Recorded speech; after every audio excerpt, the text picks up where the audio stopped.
হত্যা মামলায় 7 জনকে মৃত্যুদণ্ড দেওয়া হয়েছে, ফাঁসি দেওয়া হয়েছে। হেলাল উদ্দিন, নুরুল আমিন, নাসির উদ্দিন, মুর্শিদ আলম তাদেরকে ফাঁসি দেওয়া হয়েছে।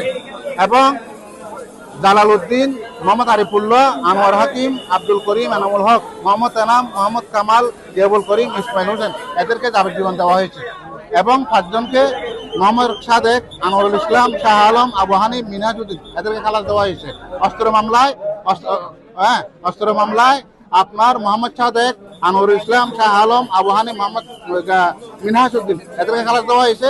বাকি 13 জনকে অস্ত্র আইনের 2টা ধারায় 10 বছর এবং 7 বছর সাজা দেওয়া হয়েছে।